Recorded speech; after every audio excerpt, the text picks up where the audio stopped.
We focus on history, culture, religion, art, social, and philosophy of Nusantara. Here, in the presence of Nusantara, we were made to be forgotten about the goodness of ourselves. Because negativity seems to be more interesting for us. Now, I'm Sutoyo Raharto and friends, assist you, to remind you, to awaken you that we still can find the gems of Nusantara. They are the great sights of Nusantara.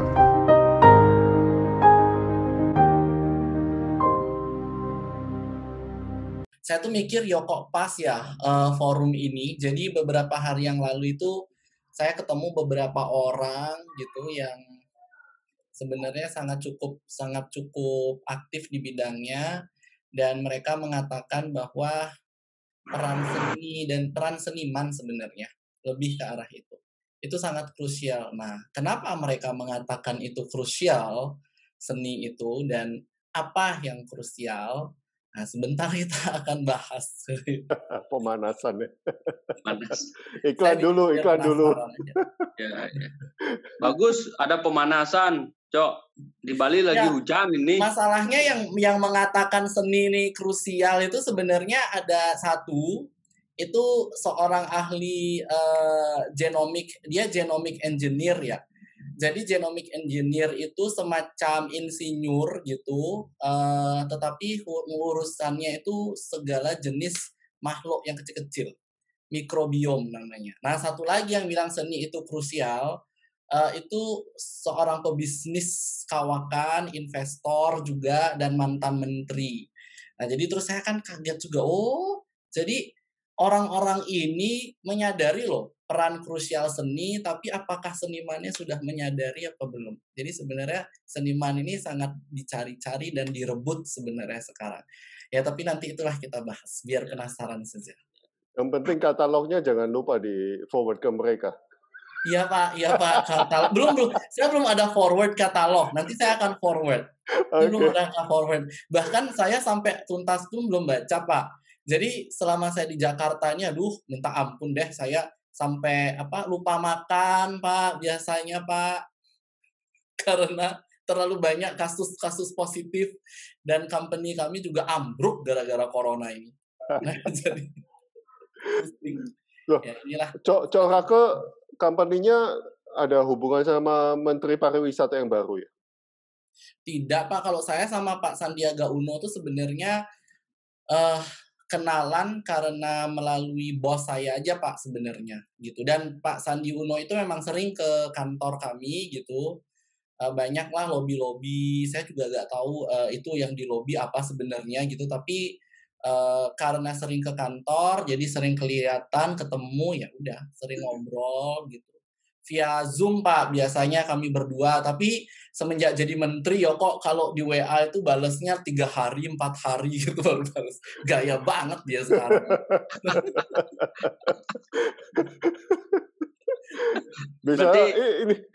Berarti Coknya nanti nggak jadi menteri ya? Aduh, jangan. Kalau saya jadi menteri berarti nanti Tuhan WA saya bisa 4 hari baru dibalas gitu loh. Enggak, saya tidak pernah mau jadi pejabat publik, jangan didoakan, nanti ucapanku jadi doa. Saya enggak bisa gitu. Kalau disuruh kayak Bu Risma itu habis saya. Ya paling tidak kan Cok Rake wakil menteri atau asisten 1, 2 gitu. Saya sih sebenarnya punya cita-cita, Pak, gitu. Cita-cita saya itu cuman punya sepetak tanah gitu, luasnya 50 are di kampung. Saya bangun rumah ya, barang 5 are, yang 45 are itu saya pakai beternak dan berkebun, Pak. Udah deh, itu aja. Terus saya bisa praktek jadi dokter. Kembali jadi dokter. Sekarang kan nggak jadi dokter. Udah sesederhana itu. Saya nggak suka sebenarnya hidup yang apalagi yang seperti saya jalani sekarang ini kok kayaknya melelahkan gitu. Banyak orang yang pengen posisi Cok Rake ini. Iya, Enggak, posisi sebaiknya Cok Rakenya pengen pulang ke kampung ini. iya, Pak. Itu tanya beli nyoman, kan saya udah punya tanah di kampung ya beli. Udah saya Ya. tunjukin lagi. Orang beli nyoman parkirnya di tanah itu. Saya mau pakai bikin rumah kecil gitu, Pak. Berkebun, makan dari kebun sendiri. Itu sih, self sustain. Oke. Wow. Monggo Pak, kalau Sebetulnya saya juga misalnya pengen begitu. Cuma iya, ya, Pak. iya. Enjoy life, melukis gitu ya, melihat Iya, betul, lukisan. Pak. Betul. Apalagi yang Apalagi dicari gitu. lukisan bisa laku ya. Wah, Ya nyindir itu. harus dong. Harus itu. Penting itu. Oke, saya mulai. Iya, silakan. Selamat malam Mbak Atri. Mbak Atri, selamat malam. Mbak Atri ini ada di... Halo Pak, selamat malam. Halo, selamat malam. Mbak Atri ada di Thailand. Ya, salah satu donatur kita. Saya di Thailand, masih Ya, di Thailand. masih di Thailand. Oke, selamat malam Pak Paul Medan, Aan, Mbak Nona, Pak Mas Nur Rohman, Pak Nyoman Corake, Mbak Alvina, Mas Dula, Mbak Adri, Mas Purnomo Yunus. Oke, it's very interesting. Selamat malam semua. Saya perkenalkan satu persatu mungkin. Corake adalah salah satu narasumber yang wow sekali, kehormatan sangat luar biasa. Beliau sangat dekat dengan Pak Sandiaga Uno. Nah, tapi bisnisnya apa saya kurang tahu. Sangat rahasia rasanya. Oke. Lalu Pak Mas Aan, Mbak Nona, Mas Nur Rohman, Mbak Alvina, Mas Ubaidullah juga penerima beasiswa. Nah, Mbak Adri, Pak Paul Medan ini donatur yayasan kami. Oke, kita mulai ya Cok Raka ya. Selamat malam Dr. Cokorda Raka Geko Dananjaya, seorang Business Development Manager, pecinta seni, dan juga salah satu anggota Puri Klungkung di Bali. Cok Raka mungkin boleh menyapa teman-teman di sini, silakan. Ya, selamat malam Pak Sutoyo. Terima kasih nih atas kesempatannya buat sharing. Sebuah kehormatan dan kebahagiaan juga sebenarnya malam ini. Dan saya mau menyapa Bapak Ibu sekalian juga nih, teman-teman yang hadir di forum ini malam ini. Kenalin, nama saya Corake, umur saya 31 tahun. Saat ini saya bekerja di 2 buah company, satunya investment company, saya sebagai advisor di sana. Satunya lagi itu di startup company bergerak di telemedicine, saya di sana sebagai business development manager-nya. Dua-dua company ini ada di Jakarta. Saya dokter sebenarnya, tapi sudah 2 tahun ini saya nggak jadi dokter lagi. Sebelum 2 tahun ini, saya kerja di bawah Kementerian Kesehatan sebetulnya. Jadi saya pernah mengabdi di daerah sangat-sangat terpencil di Halmahera Utara, itu di Maluku Utara, dan satunya lagi di Sempu, itu di Banyuwangi, Jawa Timur. Nah, jadi itu sih riwayat karir saya. Terus pendidikan apa ya, dokter sih sebenarnya, S2 tahun ini di Harvard Medical School, bulan September ini akan mulai. Itu aja. Terima kasih perkenalan singkat. Wow, mengapa kok saya mengundang Cok Rake? Karena Cok Rake pernah ngobrol sama saya, sama Pak Nyoman juga. Beliau menanyakan apa sih yang bisa saya bawa ke Harvard University untuk dikembangkan atau dibantu dari Amerika. Pada waktu itu saya cerita tentang yayasan selalu dapat memberi dan kegiatannya untuk funding atau membiayai mahasiswa-mahasiswa atau siswa-siswa kurang mampu. Nah, mungkin itu untuk Cok Rake dibawa ke USA nanti. Ya, pasti Pak. Oke. Cok Rake, beberapa bulan lalu saya pernah bercerita tentang kegiatan yayasan selalu dapat memberi kepada Cok Rake. Sekarang Cok Rake menjadi salah satu narasumber untuk kegiatan kami. Apa impresi pertama sewaktu mendengar cerita saya, Cok Rake? apa yang akan dibawa ke Harvard University untuk direnungkan di sana? Paling nggak direnungkan dulu di pesawat. Silakan. Udah Pak, udah dimulai direnungin dari kemarin-kemarin. Silakan. Jadi, thank you Pak. Apa sih impresi saya yang pertama itu adalah saya merasa bahwa satu bangga ya, bahwa di luar sana gitu ada orang yang punya nurani yang begitu apa ya, yang begitu lekat gitu untuk membantu membangun orang lain gitu. Jadi bukannya membantu memberi, tetapi membantu membangun dengan cara memberi. Itu beda. Karena banyak sekali orang memberi. Bos saya contohnya, banyak banget, itu jutaan dolar. Jadi saya involve di yayasannya, kita udah spending almost 25 million dollar. Saya nggak tahu tuh kalau diterjemahkan ke. Tapi it's giving back to the society. Itu memberikan kembali. Tetapi belum tentu membangun loh, gitu. Tapi apa yang Pak Sutoyo lakukan bersama teman-teman ini sebenarnya memberi dan membangun. Itu yang membuat saya tuh satu bangga, dua saya merasa bahwa kesempatan yang seperti ini harus saya bisa pertahankan. Gitu. Itu impresi saya bangga dan merasa ini kesempatan buat dipertahankan. Sehingga mimpi saya itu sebenarnya untuk jangka pendek itu adalah bertemu dengan Pak Sutoyo dan juga teman-teman. Nah, jadi semoga aja bulan depan itu saya jadi di-assign ke Banyuwangi, itu artinya kan saya akan transit di Surabaya. Nah, ketika saya transit itulah saya berusaha nanti gitu. Saya tipe orang yang sangat-sangat amat vigilant atau menilai sesuatu itu berhati-hati, tetapi singkat sekali. Saya tidak butuh waktu lebih dari 2 kali 24 jam untuk menilai sesuatu. Dan ketika saya sudah menilai dan merasa kehangatan itu hadir di hati saya, berarti penilaian saya itu tepat. Dan biasanya saya akan memperjuangkannya. Tapi kalau sudah 2 kali pertemuan atau 2 kali 24 jam, tidak saya merasa hangat, biasanya saya tidak akan memaksakan diri saya untuk masuk ke dalam kelompok itu. Karena saya hanya akan mendatangkan lebih banyak ketidakbaikan dibandingkan kebaikan. Nah, jadi first impression saya sangat positif Pak dengan apa yang Bapak lakukan dan teman-teman yang Bapak lakukan, perjuangkan bersama teman-teman gitu.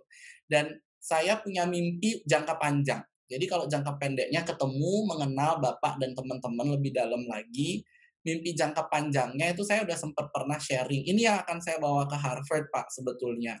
Saya sempat sharing dengan Bli Nyoman juga gitu, bahwa kita di negara ini tidak pernah kekurangan donatur sebenarnya. Dan di luar negeri lebih banyak lagi ada donatur. Tentang bagaimana sekarang kita memposisikan diri kita semenarik mungkin sehingga donatur-donatur ini mau gitu buy in atau percaya dengan proyek kita. Proyek apa itu? Saya sudah berpikir bahwa sesampainya saya di Harvard, saya harus sudah bawa sesuatu, Pak. Saya harus sudah bawa proposal. Saya harus sudah bawa satu buklet isinya mungkin 10-15 halaman tentang perjuangan beberapa seniman di Indonesia. Mereka ini seniman yang extraordinary. Bukan masalah karyanya yang harus bagus atau ekstra bagus gitu. Tetapi value hidupnya ada apa tidak gitu. Jadi perjalanan hidupnya inspiring enggak? Dia orangnya kreatif enggak? Gampang menyerah apa tidak? Dan sebagainya.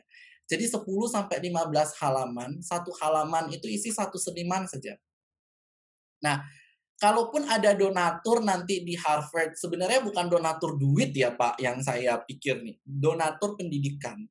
Kalau ada orang-orang di Harvard atau di sekeliling Harvard nanti yang tertarik untuk membantu seniman-seniman ini mendevelop dirinya untuk bisa menjadi artpreneur, maka siapa tahu gitu, 3 atau 5 dari 10-15 orang ini gitu akan dibiayai untuk melakukan crash course lah 3-6 bulan di Amerika.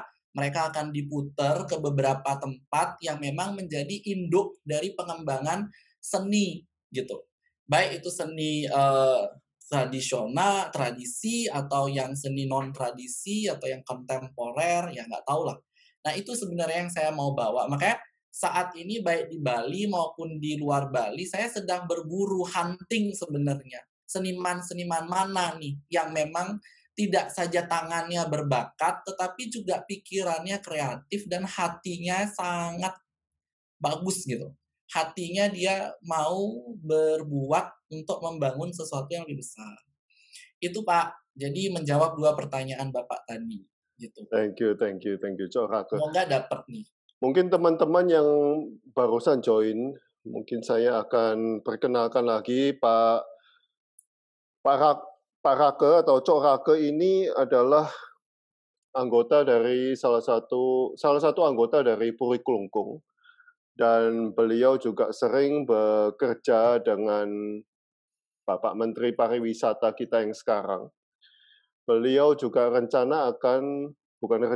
sudah di plan, sudah di-fixkan untuk ke Harvard untuk mengambil S2. Kehormatan sangat luar biasa untuk kami bisa kedatangan Cok Rake ini. Cok Rake beberapa bulan lalu mengadakan pameran lukisan di Rumah Sakit Jiwa di Bali. Cok Rake juga sudah melihat karya-karya anak negeri. Apa yang dirasakan setelah melihat kemampuan saudara-saudara kita di negeri ini, Cok? Terima kasih. Saya sebenarnya kaget Pak dan malu. Nah, jadi itu tuh kaget sama malu sebenarnya. Pertama kaget karena saya merasa bahwa nggak nyangka aja gitu bahwa tangan itu bisa sepowerful itu dalam mencipta gitu. Nah, jadi saya kalau di Jakarta tuh sering kaget karena orang itu dengan mulut dan kepalanya bisa bikin banyak duit gitu ya Pak. Tetapi tidak bisa bikin orang sembuh gitu. Nah, waktu justru bikin orang pusing sebenarnya. Banyak duit makin pusing sebenarnya. Nah, tapi waktu saya ngadain pameran di RSJ, itu saya lihat bahwa karya-karya yang ditampilkan, yang dihasilkan oleh tangan-tangan pelukis itu bisa mendatangkan kesembuhan. Itu yang bikin saya kaget gitu. Tidak hanya untuk yang sakit gitu. Ya nggak hanya untuk yang sakit fisik gitu. Terutama sekali yang sakit batin ya gitu, sakit jiwa gitu. Seperti saya contohnya. Nah, terus kemudian pada saat pembukaan lukisan itu Pak, semua orang itu berebut untuk masuk ke hall gitu. Dan itu yang membuat saya berpikir bahwa sebenarnya lukisan ini sesuatu yang diinginkan gitu di ranah kesehatan. Kenapa nggak pernah diekspos sebelumnya? Jadi ada banyak wartawan luar dan dalam negeri yang tidak diundang. Saya nggak tahu juga tuh taunya dari mana gitu. Mereka datang. Bahkan ketika pameran itu selesai pun direkturnya telepon saya, bisa adain lagi nggak pameran seperti ini gitu. Karena ini yang membuat rumah sakit kami itu di rumah sakit jiwa sebenarnya ngadain pameran. Aneh bener gitu. Tapi justru stigma rumah sakit jiwa itu jadi melebur ketika orang-orang mengadakan pameran lukisan di situ. Dan efek penyembuhan lukisan ini sangat bagus di rumah sakit itu karena lukisannya ada 2, yang dihasilkan oleh seniman dan yang dihasilkan oleh pasien yang sedang diterapi penyakit jiwanya. Ini very unik. Jadi saya kaget waktu itu ngelihat bahwa gitu ya, tangan manusia itu sebenarnya bisa menyembuhkan melalui karya gitu. Jadi bukan tangan dokter saja yang bisa menyembuhkan. Terus yang kedua, saya malu tadi katakan kenapa, karena ya kok saya baru nyadarnya sekarang gitu setelah 30 tahun jadi manusia ya. Apalagi saya kan orang Bali Pak Sutoyo gitu. Ya itu yang bikin saya malu setengah mati karena sebagai orang Bali apalagi orang di Puri ya, saya dari kecil itu memang selalu diajarkan untuk ingat dengan sejarah, ingat dengan leluhur gitu ya, ingat dengan budaya kamu. Jadi ya saya memang latihan gamel Pak, latihan nari tapi setengah hati ya. Saya lebih sering memarahi pelatih saya dibandingkan mempelajari keahliannya gitu. Jadi saya malu gitu dan saya bertekad gitu bahwa seni itu harus 1 direkognisi, 2 yang paling penting diberdayakan. Dan yang ketiga, seniman ini harus mampu memiliki 1 level pemikiran yang membuat mereka itu tidak hanya mandiri, tetapi juga bisa bertahan hidup gitu. Kreatif, bertahan hidup tanpa mengandalkan terlalu berlebihan, mengandalkan pembeli. Bagaimana justru caranya membuat mereka bisa mendatangkan pembeli, tidak menunggu pembeli. Karena saya lihat luar biasa sekali hasil karya itu dan harusnya sangat mudah, tapi harus tahu caranya. Dan itu salah satunya memanfaatkan platform teknologi yang ada dan mulai memahami cara-cara membangun jejaring, koneksi. Semakin banyak punya koneksi, semakin. Saya tidak akan bisa sampai di tempat saya sekarang kalau saya hanya mengandalkan kepintaran saya saja. Justru seluruh nilai-nilai di kuliah saya itu dulu, yang mana saya itu ya sombong sedikit memang cum laude, peraih beasiswa. Saya macam-macam waktu kuliah zaman dulu itu. Dapat beasiswa di Belanda, di Denmark. Terakhir sempat ikut lomba juga tuh di Harvard ya. Tapi tak satu pun dari semua itu membuat saya ada di tempat saya sekarang. Yang membuat saya ada di tempat saya sekarang itu adalah kreativitas, inovasi, dan keberanian untuk menjalin hubungan dengan siapapun lah. Meskipun kita tuh kayak keset begitu Pak. Sementara yang kita hadapi itu sudah kayak berlian gitu cahayanya. Nggak apa-apa gitu. Datengin aja dia gitu ya. Bodoh-bodohan aja kita bilang diri. Nanti dia akan memberi kita jalan. Jadi intinya sih itu. Menjawab pertanyaan Bapak. Tapi saya tambahkan. Jadi perasaan saya tuh kaget, kagum ya. Kemudian yang kedua itu saya malu kenapa kok saya baru menyadari. Dan yang ketiga saya tambahkan aja gitu bahwa pelaku seni, seniman gitu sebenarnya, harus memiliki satu skill untuk bisa mandiri, untuk bisa menjadi entrepreneur, artpreneur, untuk bisa menjalin networking, membangun jejaring ya. Jadi ini yang membuat mereka nanti akan sukses, betul-betul sukses gitu. Itu sih Pak. Terima kasih Cok Rake. Cok Rake melihat anak-anak di Sanggar Bares di Bali, melihat teman-teman di yayasan selalu dapat memberi. Apa harapan Cok Rake untuk pendidikan generasi muda di Indonesia ini? Ya, saya akan menjawab pertanyaan ini fokus dengan ke arah pendidikan untuk seniman sebenarnya gitu. Kalau pendidikan untuk dokter tuh lupakan Pak, itu udah kebanyakan gitu ya. Terus pendidikan generasi muda di bidang bisnis dan di bidang teknik, wah sudah banyak juga gitu. Kebetulan di perusahaan kan kerjaan saya tuh menyeleksi anak-anak mana gitu yang bisa kita tempatkan untuk menjadi the next leader di perusahaan gitu. Jadi mulai dari yang lulusan teknik metalurgi gitu ya, sampai MBA dan segala macam tuh saya tahu. Tapi tidak satu pun tuh ada seniman yang pernah saya lihat. Nah jadi gini Pak, saya fokus akan jawabnya ke pendidikan seniman gitu ya. Saya punya mimpi gimana kalau yayasannya Pak Sutoyo ini gitu Pak, itu mengadakan satu seri kelas. Nah, ini kan kayak seri interview, Pak. Jadi Bapak mendatangkan kami gitu ya untuk sharing gitu ya dengan harapan bisa nantinya jadi bahan pikir. Nah, nanti kalau giliran saya dengerin juga sebentar teman-teman sharing kan jadi bahan pikir buat saya. Tapi kalau Bapak bisa membuat satu kelas gitu seri ya, Pak, di mana yang Bapak datangkan di kelas-kelas ini tidak satu pun ada yang seniman, tetapi orang dari berbagai lini yang memang ahli di bidangnya. Misalnya Bapak datangkan seorang pakar ekonomi kreatif satu, Bapak datangkan seorang direktur di bidang oil and gas satu, Bapak datangkan lagi misalnya seorang dokter yang mengabdi di daerah terpencil gitu ya, atau yang punya rumah sakit apung tuh, dokter gila itu. Nah, terus Bapak jadi ketika teman-teman, dan ini audiensnya eksklusif seniman-senimannya Bapak saja. Atau senimannya Blinyoman. Pokoknya intinya seniman yang menikmati ini. Maka ketika para seniman ini dipapar oleh pengalaman-pengalaman dari orang-orang yang di luar bidang mereka, seniman ini akan banyak sekali mendapatkan insight, masukan, bahwa ternyata mereka itu ada di mana dan sebenarnya bisa melakukan banyak hal.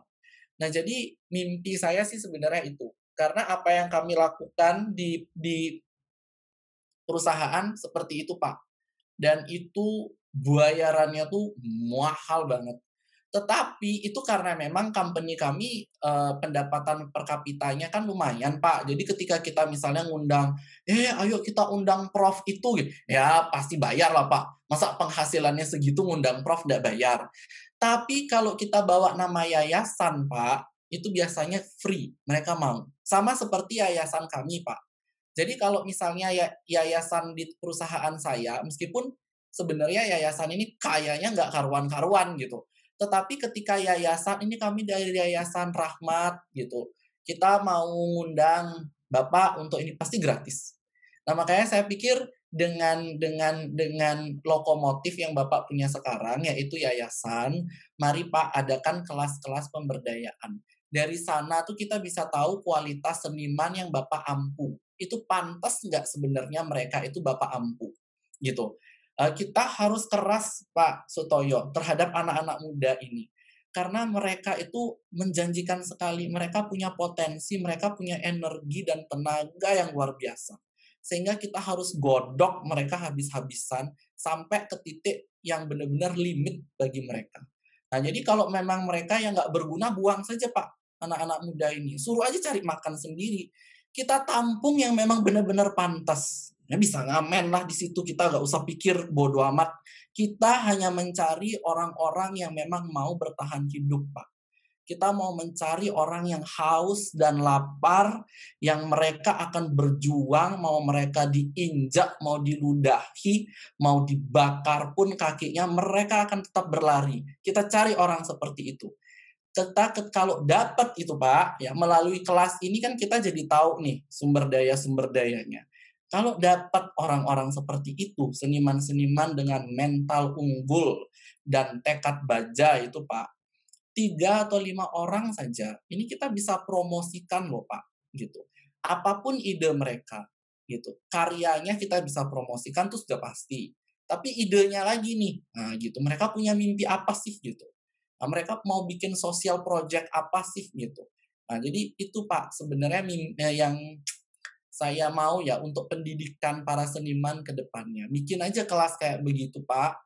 Nanti kalau misalnya saya bisa datengin orang-orang, ya pasti saya akan datengin tuh, Pak, orang-orangnya gitu. Tetapi ya saya juga mau nanti yang mendengarkan ini sungguh-sungguh. Jangan terus kita udah capek-capek nih datengin Jokowi gitu. Ya nggak mungkin sih ya, bercanda banget sih itu sebenarnya. Nggak mungkin datengin Jokowi. Nah, misalnya aja gitu ya.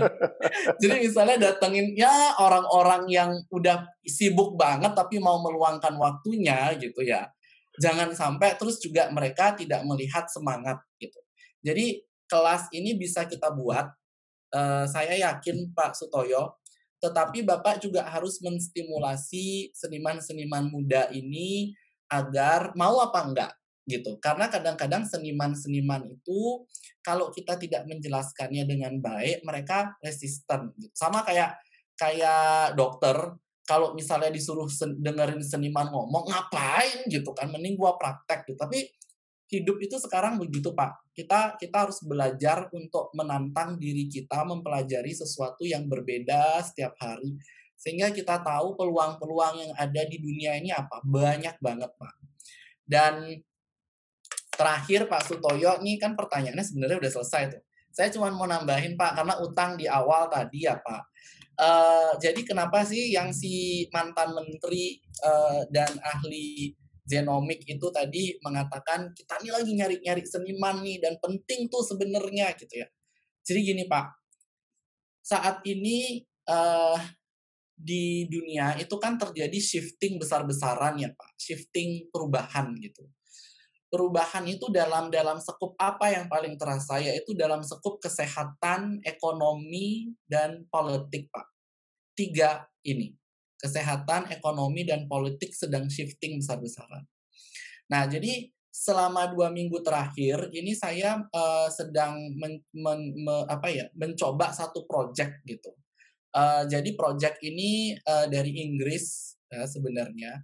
Mereka itu mau penetrasi ke Indonesia. Ya. Dan mereka itu butuh media, Pak. Gitu. Media. Jadi gimana caranya ketika kita mau jualan sebuah produk gitu ya. Misalnya saya punya kayu putih gitu Pak. Jangan terlalu kuno, HP gitu. Ini HP baru nih gitu kan. Kita mau jual. Tetapi sekarang kalau kita jual HP itu cuma begini aja dengan kotaknya, orang nggak mau. Nah di situ sebenarnya kita butuh bantuan seni Pak.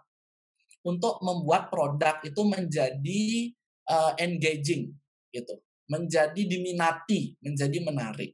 Itu contoh yang sangat simpel. Itu dibutuhkan sekali, Pak. Harusnya seniman ini paham dan bisa meraih market itu. Perusahaan-perusahaan itu mulai dari perusahaan teknologi sampai terus kemudian perusahaan fashion, semuanya butuh seniman, dan seniman di Indonesia itu benar-benar dicari sebenarnya. Hanya memang menghubungkan pihak-pihak ini yang susah nih mempertemukan. Yang kedua, terkait dengan shifting di dunia kesehatan, Pak. Sekarang ini kita lagi berusaha sekali untuk mengedukasi masyarakat tentang bagaimana caranya tidak takut dengan COVID, tetapi waspada saja dengan COVID. Bagaimana 3M bisa benar-benar menurunkan transmisi, dan bagaimana sebenarnya kepercayaan masyarakat itu harus didapat oleh pemerintah. Media formal dan sosial tuh sudah tidak mampu lagi, Pak, untuk membuat masyarakat itu trust dengan pemerintah atau mau melakukan protokol kesehatan. Justru di sini seni itu harusnya masuk, Pak. Jadi ada banyak sektor di mana seni itu sangat dibutuhkan. Nah, hanya saja kan bagaimana mempertemukan antara pihak yang membutuhkan seniman dengan senimannya ini gitu tuh. Yang benang merahnya belum nyambung di sana gitu. Nah, tapi kita juga harus mikir, Pak, bagaimananya gitu. Tapi terakhir tuh saya cuma mau mengencourage teman-teman seniman aja sebenarnya, bahwa kalian itu dibutuhkan, dan kesempatan kalian untuk sukses itu jauh dibandingkan orang-orang seperti saya gitu. Saya ini hanya seorang profesional yang punya batas-batas kompetensi, dan itu sangat susah kalau mau mengupgrade. Misalnya saya dokter, untuk bisa saya ada di tempat saya, ya saya mesti belajar lagi lah, sekolah lagi lah, waduh. Nah, tapi seni itu tidak punya kompetensi sebenarnya, gitu. Seni itu sesuatu yang sifatnya infinite, tidak terbatas, gitu. Bahwa karya kalian bisa jadi apa saja, karya kalian bisa merepresentasikan apapun itu, dan karya kalian tuh bisa menyentuh berbagai kalangan. Mulai dari anak-anak, remaja gitu, sampai orang tua gitu. Mulai dari desa sampai ke kota gitu kan. Mulai dari pemukiman penduduk yang padat sampai gedung pencakar langit. Seni itu bisa ada di mana saja. Sehingga itu artinya marketnya luas dan banyak. Nah, hanya sekarang kembali lagi, apakah para seniman ini tahu itu dan bisa memanfaatkannya gitu. Nah, itu dibuatkan saja kelas, Pak Sutoyo. Siap. Pasti bisa nanti. Let's do it. Ya, Pak. Let's do it. Sebelum September ya berarti ya? Iya, Pak. Sebelum Juli, Pak. Sebelum Juli. Wow, oke. Okay. Waktunya udah mepet. Tapi biasanya kalau udah sampai sana, waktunya lebih longgar deh. Kan udah nggak kerja kan? Kalau di Harvard itu lebih cilaka daripada kerja, Pak, sebenarnya. Jadi saya bermimpi bahwa bulan Juli nanti saya sudah punya 15 lembar itu, Pak. 15 lembar itu ya, satu lembar itu adalah setiap lembar itu mewakili satu seniman dan profil. Saya akan bawa itu, Pak, gitu. Kasih saya waktu setahun saja di sana. Nanti tahun 2022 saya akan datang dengan outcome-nya lagi gitu loh. Ke Beli Nyoman, ke Pak Sutoyo gitu ya. Nanti kalau dengan doa, saya yakin pasti akan ada jalan gitu. Karena saya lihat bahwa seniman-seniman Cina di Amerika itu luar biasa, Pak. Gitu. Dan terus saya pikir juga ya, ngeliat hasil karyanya, ini sebenarnya apa yang bagus ya, saya juga ngerti gitu. Tapi Cina tetaplah Cina, Pak. Gitu. Jadi yang namanya Tiongkok, Pak, itu mereka itu marketing strateginya sangat bagus. Nah, jadi saya tidak mau kalah sebetulnya, bahwa kalau seumpama Chinese artist itu mereka bisa benar-benar develop di Amerika. Padahal sebenarnya Amerika sama Cina itu kan perang dagang. Saya juga nggak ngerti. Itulah hebatnya seni, Pak. Tidak tersentuh sebenarnya oleh geopolitik maupun geoekonomi. Seni ya seni. Itu hubungannya di hati, di hasrat gitu, dan di kenyamanan internal peace gitu. Nah, jadi kalau misalnya Chinese artist bisa, nah kenapa terus Indonesian artist itu tidak bisa? Padahal beragam sekali. Lukisan yang ada di Sulawesi dengan lukisan ya orang lukisan Denpasar sama lukisan Ubud aja beda, Pak, gitu. Kita bisa offering keberagaman ini gitu, dan mereka akan kagum sekali, Pak. Sebenarnya kagum. Kalau Amerika pun tidak mau, kan pikiran saya di Harvard itu bukan Amerika, Pak. Jadi Harvard itu melting pot. Segala orang di dunia ini yang bagus-bagus itu ada di situ gitu. Itu yang mau saya ajak diskusi, dan kenapa nggak kita lakukan sesuatu gitu. Kalau nggak ini akan punah. Kalau nggak semua seniman-seniman muda itu akhirnya akan banting setir gitu loh, Pak. Jadi yang lain-lain nanti jadi buka warung kopi, tangannya udah nggak bisa lagi ngelukis. Nah, terus nanti misalnya jadi buka butik baju gitu, nggak bisa lagi. Jadi karena apa? Karena ya memang dengan karya itu mereka tidak bisa hidup. Makanya saya mau itu, Pak. Itu mau mereka bisa besar sebetulnya. Karena itulah identitas kita, Pak Sutoyo. Orang-orang kayak saya ini kan banyak sekali ada di jagat raya. Nggak punya khasnya sama sekali loh.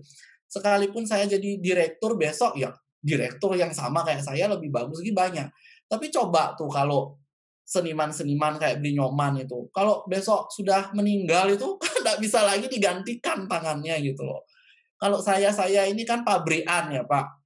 Kepemimpinan, kemampuan berpikir, mendevelop strategi, mengeksekusi gitu, itu semua bisa dipelajari gitu. Tapi seni itu beda gitu. Itu yang harus kita develop benar-benar, dan Pak Sutoyo udah ada on the right track, tinggal kita develop aja gitu, Pak.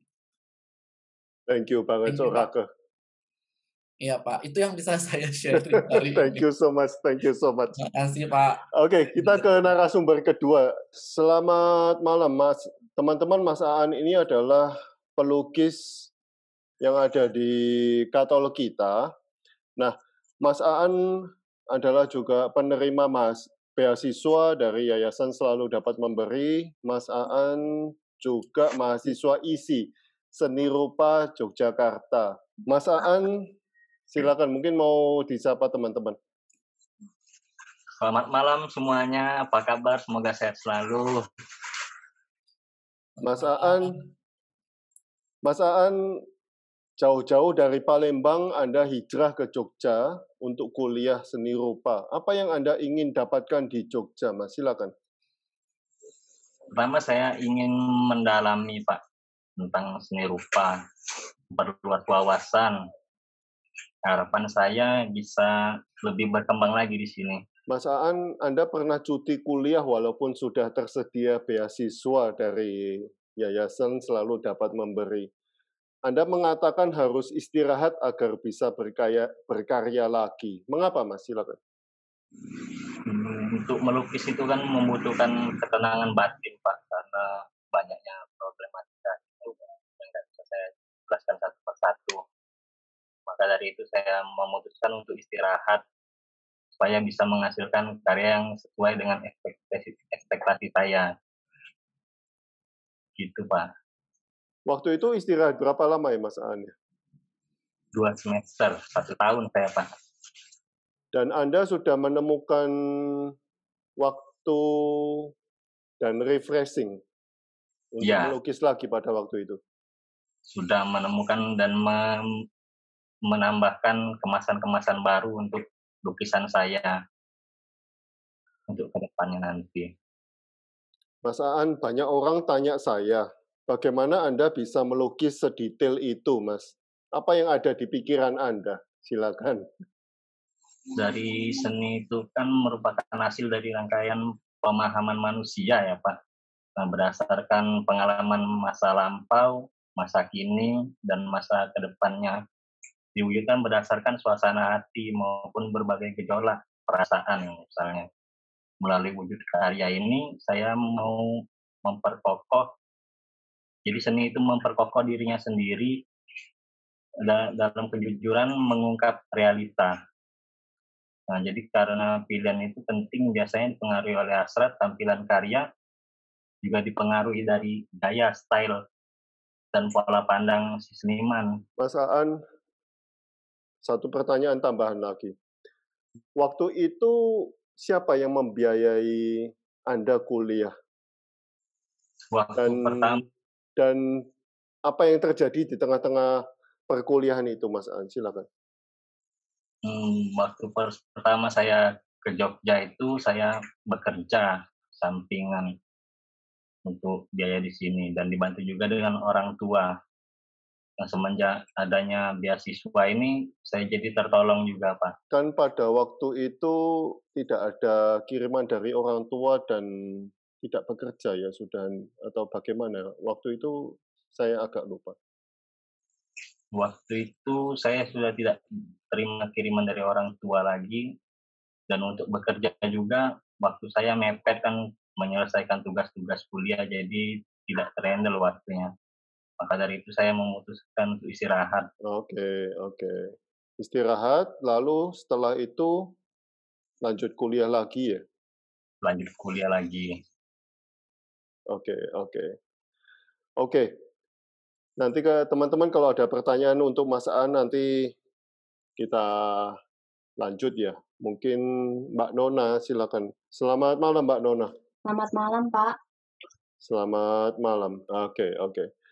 Teman-teman, Bu Nona ini adalah teman SMP saya. Saya nggak tahu kabarnya bagaimana sampai 1 tahun yang lalu atau setengah tahun yang lalu. Beliau single mother dari beberapa tahun yang lalu. Mungkin nanti bisa ditanyakan. Lalu single mother dari 2 anak, Pak. Dari 2 anak, ya. Dan kita lost contact beberapa tahun sampai ya mungkin zaman-zaman waktu COVID masuk ke Indonesia, sudah stop tidak bisa membiayai putra-putranya dan akhirnya kita memutuskan untuk membantu beliau. Silakan Bu Nona menyapa teman-teman dulu. Selamat malam semuanya, semoga sehat selalu. Dan perkenalkan, nama saya Nona Putri Hermawati. Saya seorang ibu rumah tangga dan sebagai orang tua tunggal 11 tahun ini. Sudah 11 tahun, Pak Toyo. Saya sama anak-anak. Bu Nona, sebagai seorang single parent, bagaimana Anda memberikan pendidikan kepada kedua anak tersebut, Mbak Nona? Silakan. 11 tahun yang lalu anak-anak masih agak kecil-kecil ya, Pak. Jadi yang pertama waktu itu masih SMP, yang kedua masih 2 tahun. Jadi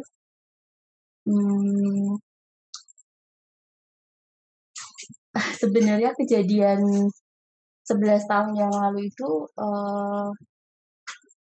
sedikit bikin saya shock juga, sama terutama anak saya yang pertama.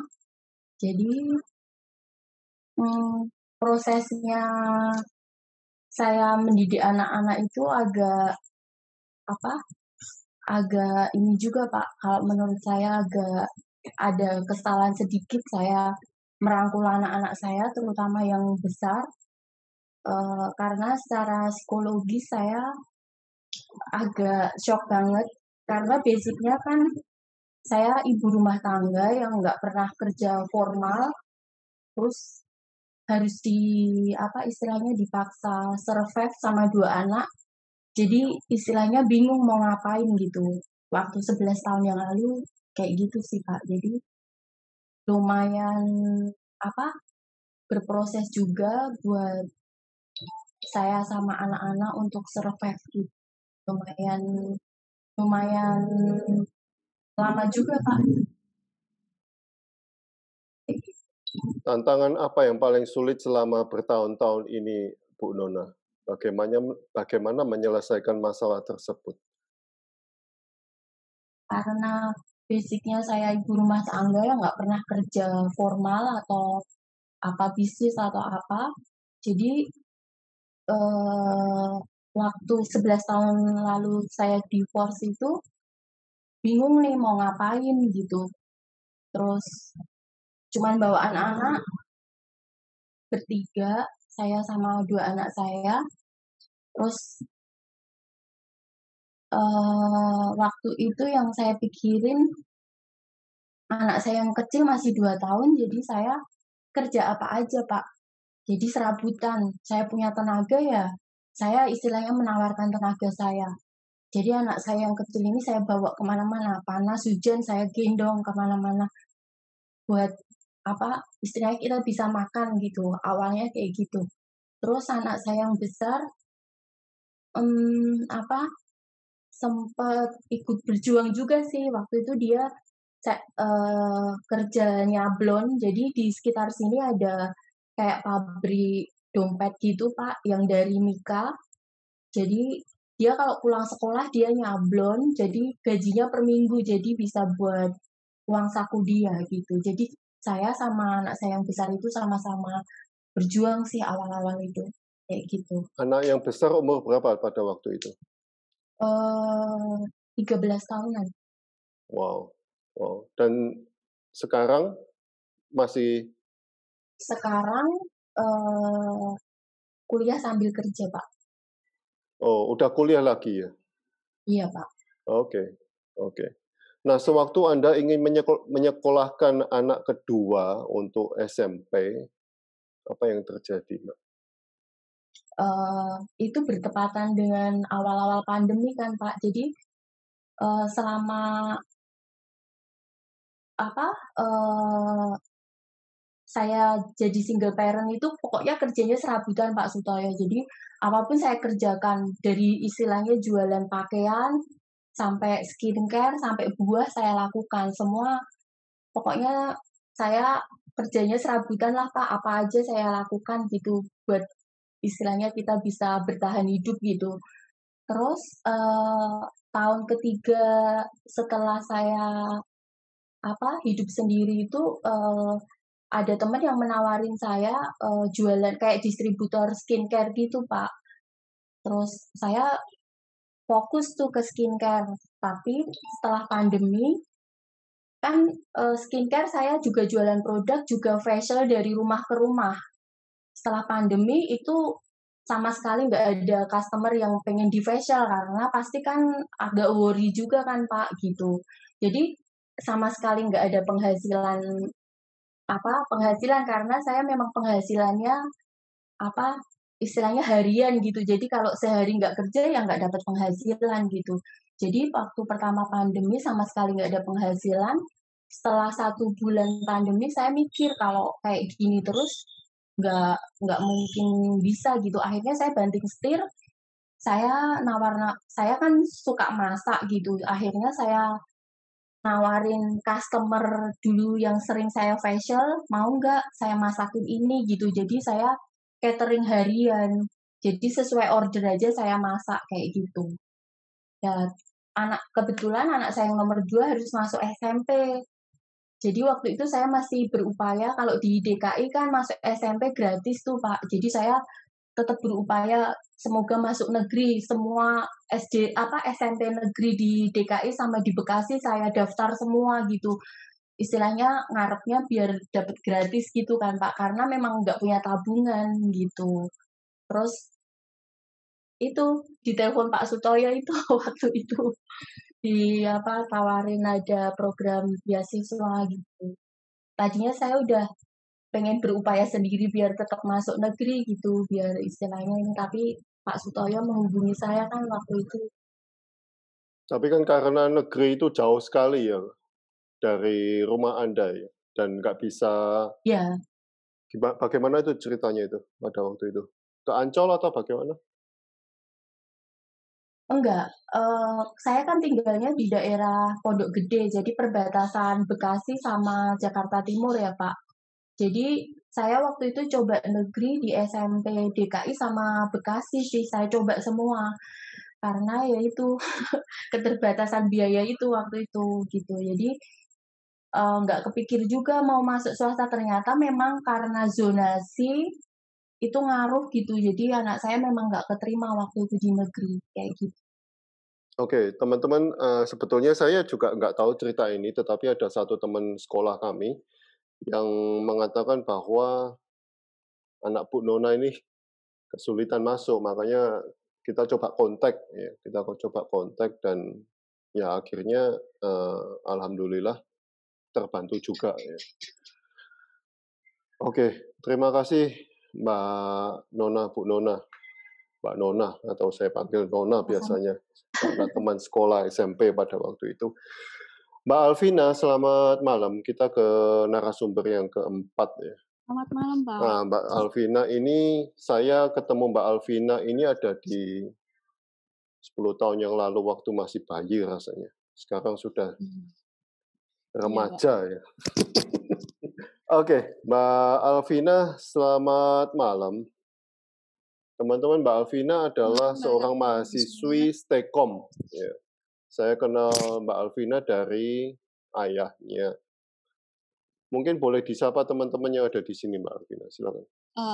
Buat semuanya, selamat malam. Kenalkan, nama saya Alvina Dewayanti, asal dari Temanggung. Iya, Pak. Mbak Alvina, sewaktu Anda duduk di bangku SMP sampai SMA, di sebuah desa yang tidak ada universitas, tidak ada perguruan tinggi, apa yang Anda cita-citakan saat itu? Menikah, kerja, kuliah. Karena saya tahu kalau seumuran Mbak Alvina, kalau sudah lulus SMA atau SMK itu langsung dinikahkan oleh orang tuanya. Silakan. Iya, Pak. Kalau dulu cita-cita saya itu habis SMA gitu langsung kerja gitu. Soalnya mayoritas di sana habis lulus udah langsung kerja. Kalau enggak kerja, maksudnya kalau di rumah gitu langsung itu nikah gitu. Jadi enggak mau gitu. Kerja habis sekolah, kebanyakan orang-orang di sana itu pada kerja di luar negeri jadi TKI gitu, Pak. Ya, pada waktu itu cita-cita Mbak Alvina apa? Setelah SMA lulus gitu?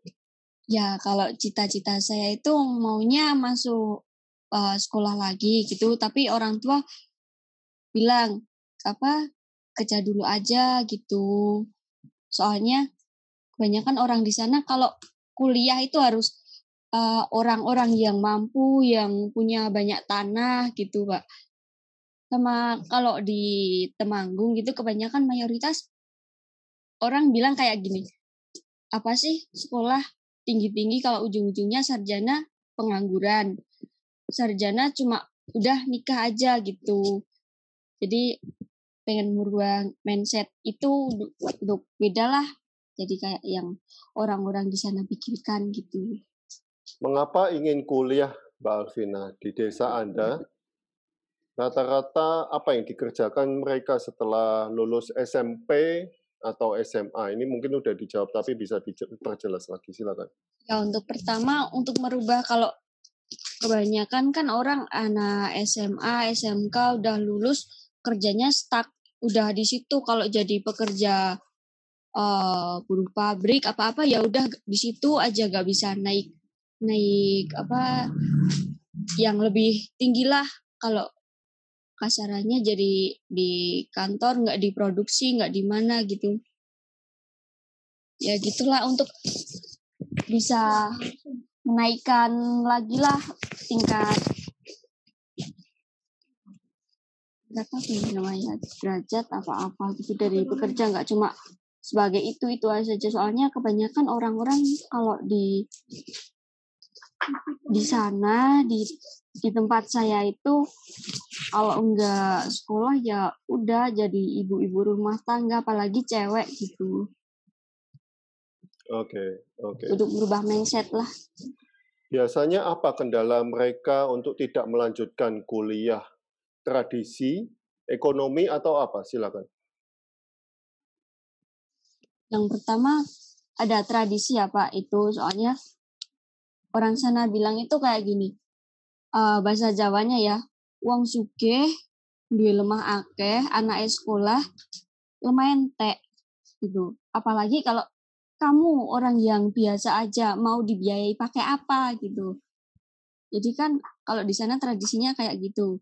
Jadi orang-orang yang cuma itulah punya finansial yang lebih, kebanyakan yang sekolah gitu. Tapi kalau yang orang-orang biasa itu kebanyakan kayak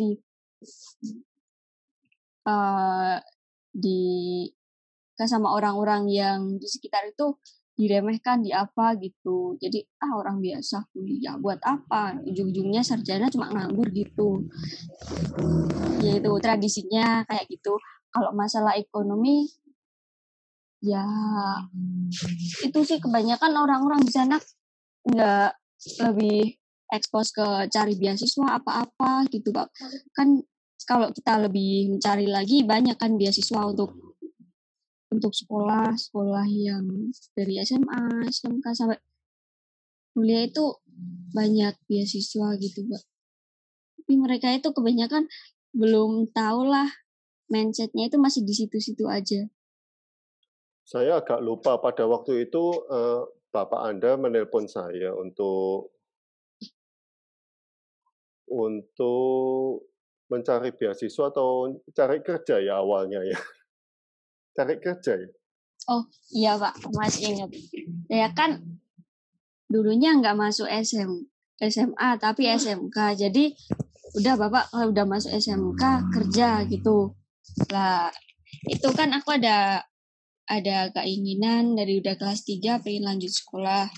Ikut SBM angkatan aku itu ada 2 kali tes, aku nggak lolos masuk di negeri gitu. Jadi ya udahlah, negeri nggak lolos. Kebanyakan kalau beasiswa kan di negeri, swasta kurang lah, lingkup beasiswanya agak sedikit gitu kan Pak.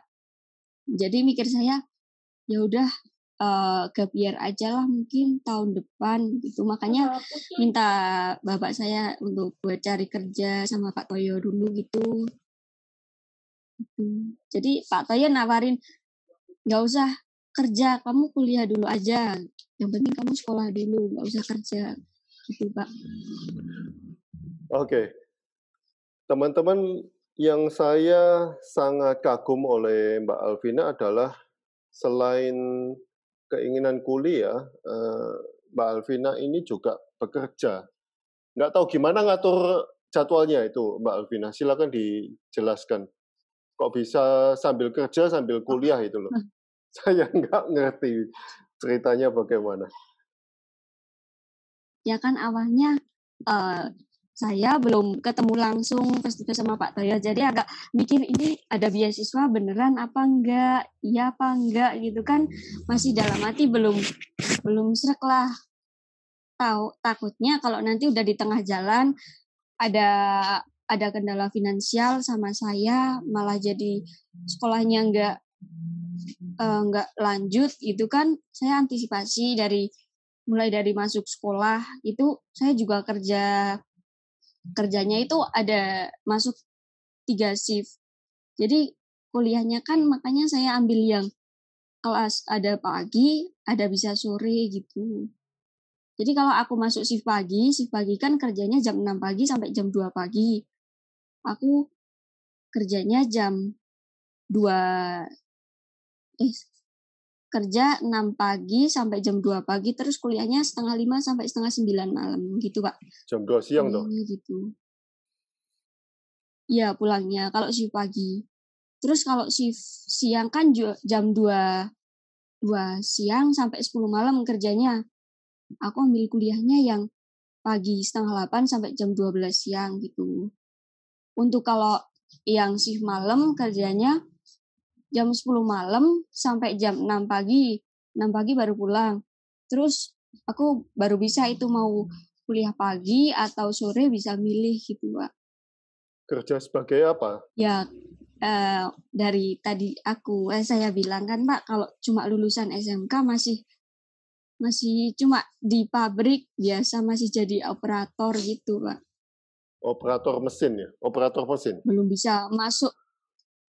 Ya, belum bisa masuk di office-nya gitu Pak. Kalau di office kan minimal ada lulusan apa-apa, kriteria apa gitu.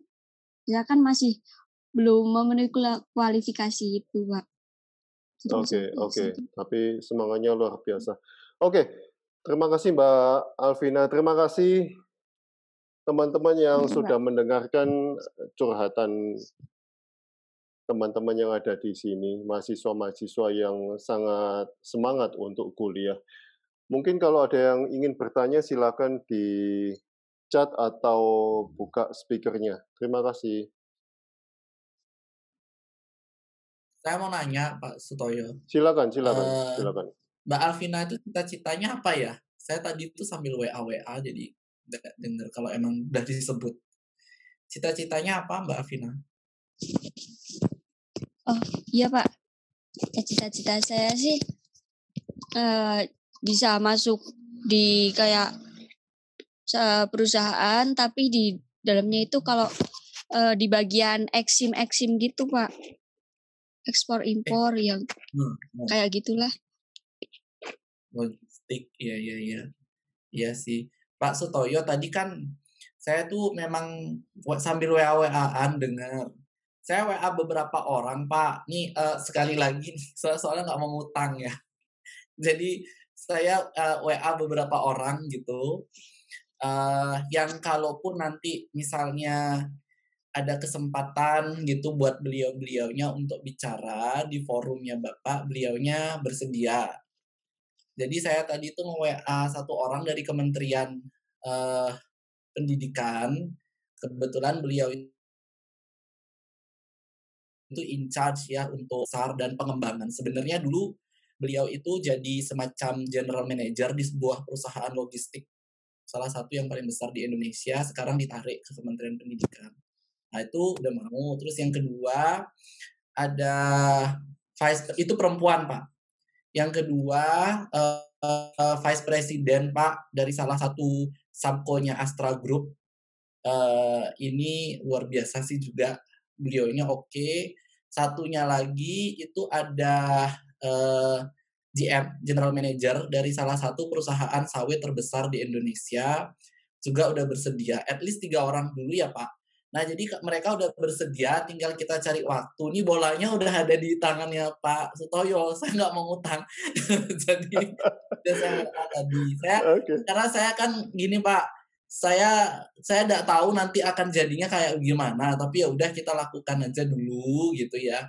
Jadi harapan boleh tinggi tapi ekspektasi rendah saja. Itu semua kembali nanti ke tangan teman-teman gitu sebenarnya. Kalaupun yang hadir di forum ini tidak semuanya seniman ya nggak apa-apa gitu, bahwa semua orang itu punya hak yang sama gitu untuk pendidikan, punya hak yang sama untuk bisa sukses gitu. Jadi kenapa enggak? Jadi itu ya Pak. Jadi buat teman-teman yang tadi udah share tuh semuanya inspiratif lah buat saya gitu. Dan nanti tuh kita bisa ada forum-forum yang mana lebih benar-benar kalau forum itu Oke. Izin ikut. Karena apa yang dipelajari berbeda dengan apa yang ada di dunia nyata. Jadi lebih baik kita memang mendengarkan dosen, tetapi juga mendengarkan orang-orang yang sudah ahli di dunia nyata juga. Jadi bisa dipadu-padankan gitu. Karena kebanyakan yang dipelajari di bangku kuliah itu manfaatnya sedikit di dunia nyata, tetapi manfaat yang sedikit itu modal. Jadi kalau yang kuliahlah dengan baik. Gitu.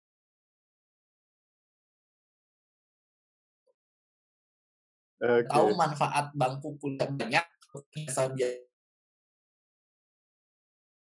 jadi apa. Kalau yang tidak kuliah, tidak masalah, Anda juga masih bisa sukses gitu loh. Nggak ada sukses tuh nggak ada hubungannya Anda kuliah apa tidak. Yang ada hubungannya itu Anda memang ingin tidak sukses gitu. Dan seberapa ingin gitu. Itu yang menentukan nanti.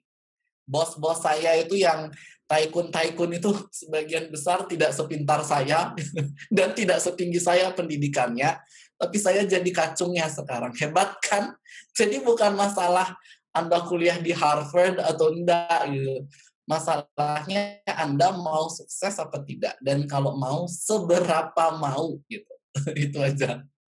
Thank you Pak. Nanti saya kebablasan lagi. Saya kalau ngomong tuh modelannya Bu Risma soalnya. Terima kasih. Oke, teman-teman silakan kalau ada pertanyaan lagi. Halo, malam. Selamat malam. Dengar suara saya selamat yang malam dari Bangkok. Ini. Jelas sekali. Iya, selamat malam dari Bangkok. Jadi Saya tuh terinspirasi banget sama, Pak Raka, terus habis itu sama, Vina tadi, sama Ibu siapa, Ibu Nona tadi, semuanya bahwa, mmm, nggak ada there is no limit in human gitu kan. Dan saya, I feel Pak Raka gitu loh, karena sama-sama jadi budak korporat, Pak, di sini. Iya Somehow. tuh. Iya, jauh-jauh jadi budak korporat ya. Saya iri sama teman-teman Benar sometimes benar. iya, saya iri juga kadang-kadang sama teman-teman yang bisa, amat sangat develop di art-nya gitu. Nah tadi Pak Raka saya dengar tentang, artpreneur gitu kan. Pak, mumpung Bapak tadi menyentil artpreneur bisa dijelasin sedikit nggak mumpung ada teman-teman mahasiswa di sini gitu? Apa namanya itu, Oke. dikit aja gitu, surface-nya aja. Jadi teman-teman biar bisa, "Oh saya bisa nyambungin ke sini sini sini," gitu. Silakan Pak. Oke. Baik Bu, terima kasih. Suara saya bisa kedengaran jelas nggak ya? Saya takutnya nggak jelas. Masih jelas, cuma videonya agak ngadat. Oh iya, saya harus stop videonya dulu nih. Nah, Iya iya, biar stop lebih aja, oke. oke. Oke, terima kasih Bu. Kalau saya panggil Bu siapa ya jadinya ya Bu? Ibu Pramatana. Ya, siapa ya Saya kalau panggil Adri dipanggilnya? aja Pak, saya masih kayaknya Adri aja Pak. Saya di Oh, sini nggak dipanggil. pernah dipanggil Ibu, udah lama banget nggak dipanggil Ibu. Karena di Bangkok kali ya, jadi nggak Iya. dipanggil Ibu. Iya, saya nggak pernah dipanggil Ibu, nggak pernah dipanggil Mbak, udah Adri aja kalau gitu, Pak. Oke, oke Adri, thank you. Panggil Raka aja Terima juga. Nah, kasih. jadi kembali ke artpreneur ya. Jadi sebenarnya artpreneur itu kan asal katanya ini bodoh-bodohan saya aja sih, nggak usah dianggap baku juga. Jadi artpreneur itu art dan entrepreneurship gitu. Jadi art itu seni, kemudian entrepreneurship itu adalah apa ya? Entrepreneurship itu adalah semacam kemampuan gitu, kemampuan untuk memberikan sebuah nilai pada sesuatu yang tadinya tidak memiliki nilai. Jadi kalau bahasa kerennya itu added value. Bahkan added value pun tidak cukup menjelaskan entrepreneur. Jadi bagaimana Anda sebagai seorang seniman itu memberikan sebuah nilai tambah atau nilai lah pada sesuatu yang tidak memiliki nilai tadinya, atau nilai tambah pada sesuatu yang tadinya udah bernilai. Nah, jadi sejauh yang saya tahu, yang menjadi artpreneur saat ini, yang dikatakan artpreneur itu mereka adalah orang-orang yang memiliki industri seni gitu. Jadi yang memperjualbelikan barang-barang seni, tetapi bukan seniman. Itulah artpreneur yang kebanyakan ada di Indonesia. Tetapi sebetulnya yang disebut sebagai artpreneur itu adalah ketika seorang seniman mampu menghasilkan karya dan tidak berhenti sampai di sana saja. Dia mampu menghasilkan karya dan mampu menjual karyanya, dan kemudian dari hasil penjualannya itu dia berdayakan untuk berinovasi lebih gitu. Jadi menghasilkan karya kemudian menjualnya, tetapi tidak menunggu orang untuk membeli, tetapi berusaha membuat strategi untuk bisa karyanya ini laku. Ini tidak menunggu loh. Menunggu tuh beda lagi gitu. Sama kayak saya kalau jadi dokter, terus nunggu deh pasien datang praktek ke rumah. Lah itu berarti tidak entrepreneur. Yang disebut entrepreneur itu sebetulnya adalah orang-orang yang mempunyai kemampuan inovatif gitu untuk membuat karyanya punya nilai dan kemudian menjualnya, dan dari hasil penjualannya itu ada pemberdayaan lagi gitu. Jadi kalau definisi artpreneur yang saya bisa deskripsikan tuh seperti itu. Nah, jadi makanya apa terus yang dibutuhkan untuk menjadi seorang artpreneur? Oh, gampang sekali sebenarnya. Yang pertama, kalau diomongin ya, kalau dilakukan sih memang challenging. Ya itulah hidup ya, harus ada tantangan. Jadi yang pertama itu knowledge atau pengetahuan tentang aspek-aspek yang ada di luar dari kemampuannya yang sekarang. Itu cikal bakal seorang entrepreneur itu begitu. Dia mau dan mampu sesuatu yang di luar zona nyamannya. Itu nomor satu tuh. Nah, terus kalau di dunia seni apa? Oh, berarti harus tahu ekonomi dong.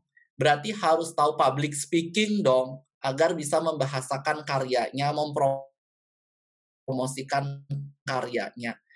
Jadi tidak membiarkan kurator aja yang mempromosikan aja.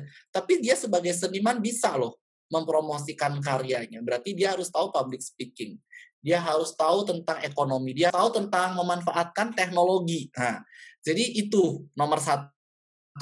Harus mau dan mampu mempelajari sesuatu di luar dari zona nyamannya gitu. Jadi nggak cuma melulu kalau pelukis teknik-teknik melukis saja, atau teknik-teknik mencampur warna aja, atau teknik-teknik mengolah bahan, nggak cuma itu aja. Yang kedua adalah mau dan mampu untuk menjalin relasi. Ini ditambah berani, mau, mampu, berani. Ini cikal bakal entrepreneur. Jadi bagaimana Anda mengembangkan lingkaran di sekitaran Anda.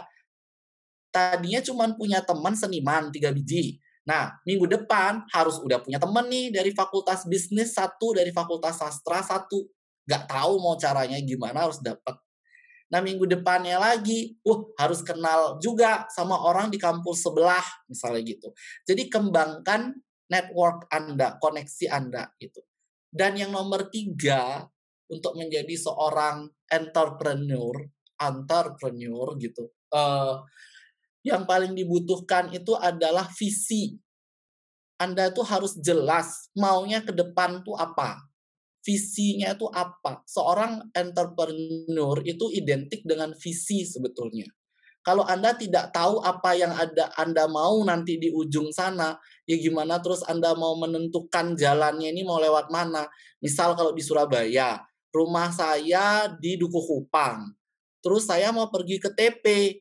Lah, kalau seumpama saya lewat Darmo Kali, ya kan muter berarti. Harusnya lewat jalan yang lebih dekat aja lagi gitu, lewat Basuki Rahmat gitu.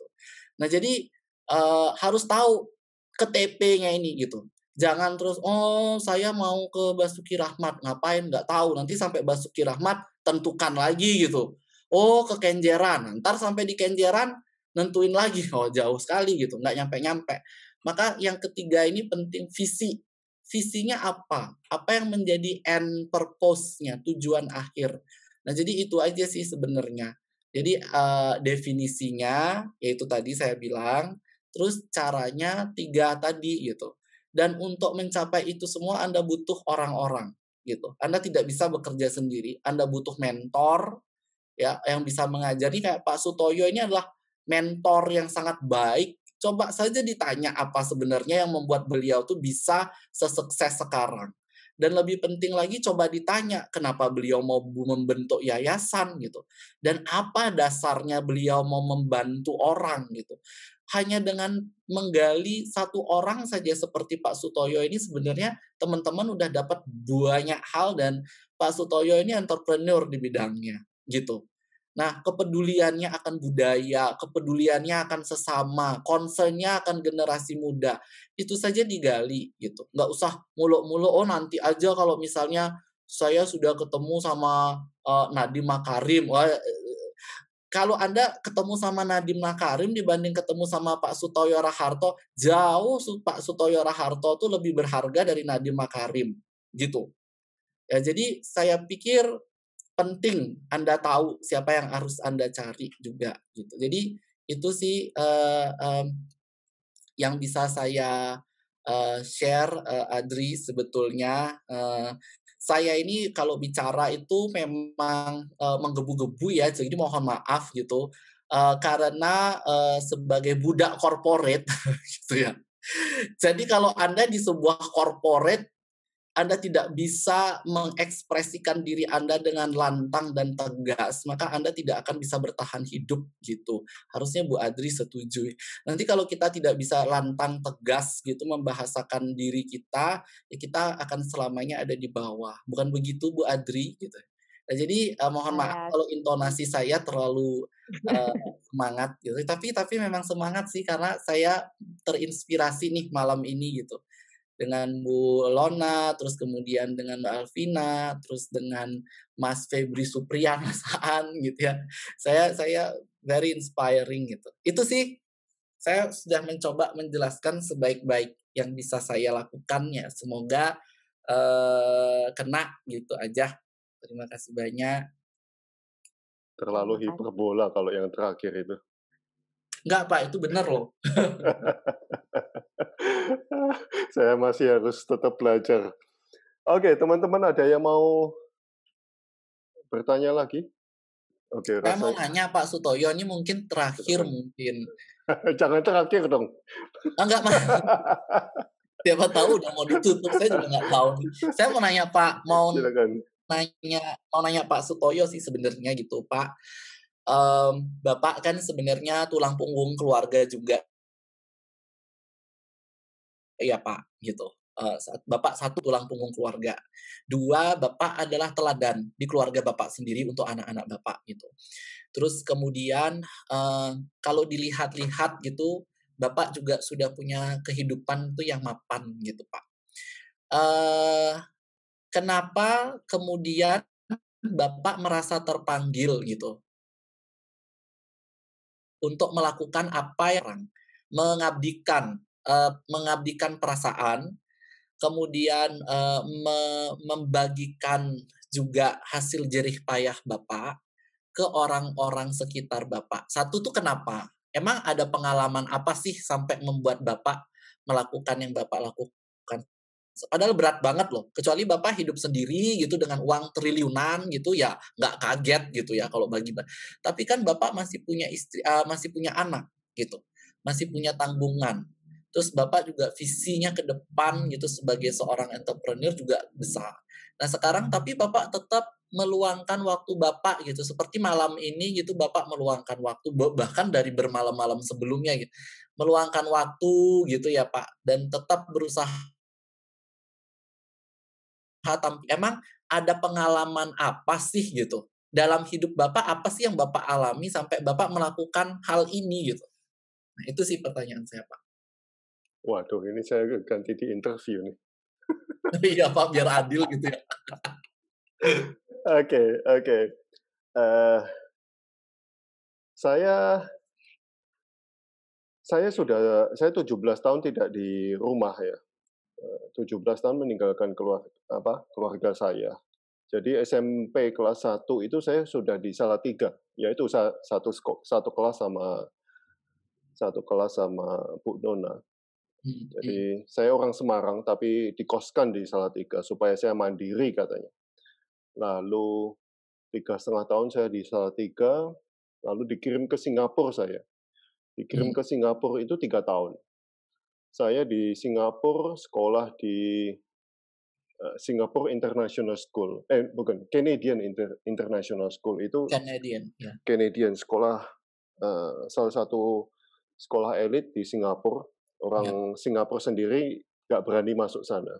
Oh, Ya, cuma ada 2 atau 3 sekolah elit di Singapura, the most prestigious, the most expensive. American School, Canadian School, sama Australian School. Ya. Pada waktu itu uang sekolahnya per semester itu kelihatannya 6.000 sampai 8.000 dolar Singapura, which is kalau sekarang ya 80 juta ya, satu semester. Lalu sistem Kanada itu SMA 4 tahun. Jadi saya tahun keempat itu saya ke Kanada. Saya ke Kanada, saya sekolah 1 tahun, I enjoy Kanada, I love Kanada. Setelah itu krisis moneter tahun 98, 97, pada waktu itu dolar sudah 15.000, saya sudah lulus dan saya sebetulnya dapat beasiswa dari satu universitas di Kanada. Saya balik untuk liburan kan karena saya sudah lulus kan, saya balik karena September saya mau balik ke Kanada lagi. Tetapi krisis moneter. Nah, pada waktu itu krisis moneter, orang tua saya ngomong, wah berat untuk balik ke Kanada lagi. Memang berat. The whole Asia kan drop waktu itu ekonominya ya. Nah, ada satu momen di mana orang tua saya tanya saya, coba berani nggak kalau pinjam uang teman orang tua saya? Tapi kita mikir-mikir terlalu ekspensif pada waktu itu balik ke Kanada. Nah, pada waktu itu saya berpikir, wah kok ya sulit ternyata sekolah ya. Untuk kuliah itu sulit. Which is kalau value-nya sih jauh sekali dibanding mahasiswa-mahasiswa yang ada di ISI dan sebagainya. Untuk balik ke Kanada udah ekspensif pada waktu itu mungkin 5,000 ya. Kalau beli tiketnya ya, which is kira-kira 50-70 juta waktu krisis moneter. Dan saya stuck di Semarang dan saya sendiri tidak mau kuliah di Indonesia. Ini ada satu sudah terbiasa saya di luar negeri soalnya. Mungkin ini juga kebiasaan buruk. Lalu akhirnya saya milih ke Cina, ke Beijing. Wah, waktu itu stres sekali. Nah, by the way, untuk tidak bisa balik ke Kanada itu satu hal yang sulit untuk saya. Kenapa kok nggak bisa kuliah di Kanada? Padahal saya sudah dapat beasiswa, sudah semuanya prepare untuk universitas saya. Nah, itu saya a click moment ya. Wah, kok ya untuk kuliah saja sulit gitu loh. Ya, walaupun saya bisa kuliah di Cina ya.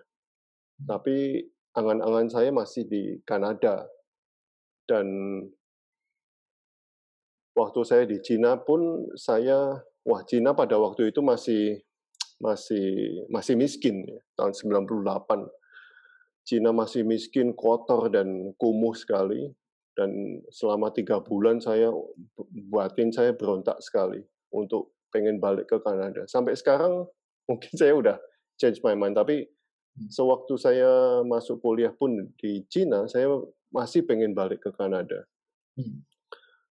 Nah, itu mungkin seperti teman-temannya seperti Alvina dan teman-teman yang ada di sini.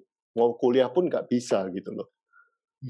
Ya, oleh sebab itu ada kesempatan pada waktu itu Mas Nur Rohman yang ada satu momen waktu saya di Kanada. Itu saya kalau di Kanada kan sumbangan untuk hal-hal begini kan sangat diorganize ya.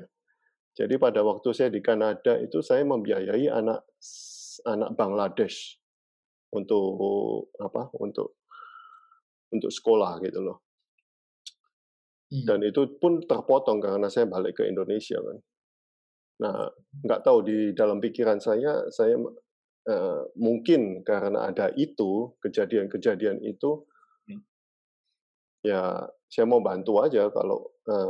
Lalu saya juga belajar dari banyak, kalau dengar-dengar para konglomerat dan sebagainya, semakin kamu memberi, semakin kamu mapan atau semakin mendapatkan.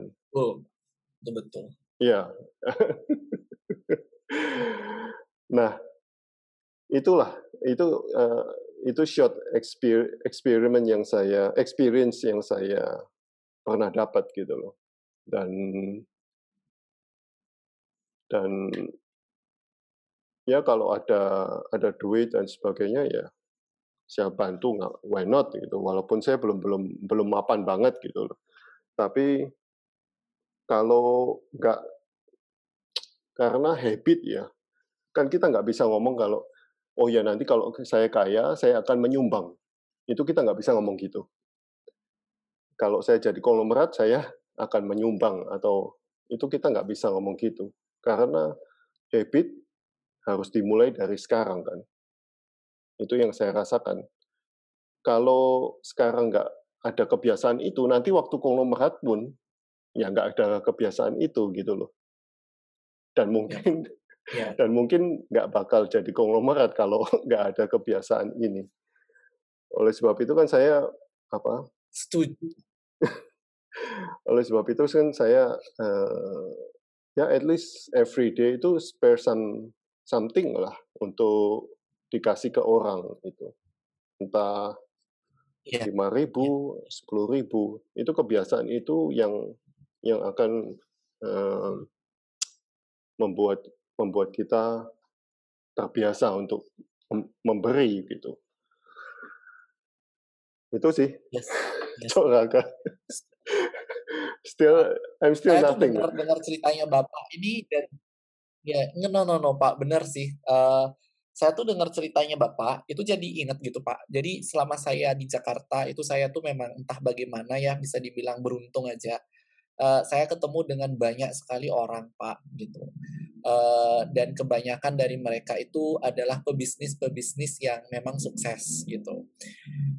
Separuh dari mereka saat ini semuanya sukses sih Pak. Secara keuangan ya sukses lah bisa dibilang. Separuhnya itu memang kurang populer karena berseberangan dengan pemerintah dan mereka juga punya beberapa hal yang tidak mengenakan lah kalau diekspos. Satunya seberangnya lagi ini sekelompok pengusaha yang sukses secara keuangan dan mereka memang betul-betul dedicated, bersih dan sebagainya gitu ya Pak. Bersih dalam tanda kutip tuh. Tapi dua-duanya baik yang sayap kiri maupun sayap kanan sukses ini. Ketika duduk bersama mereka, ada satu kemiripan, Pak, bahwa mereka itu mulai dari sesuatu yang sangat kecil dan sederhana.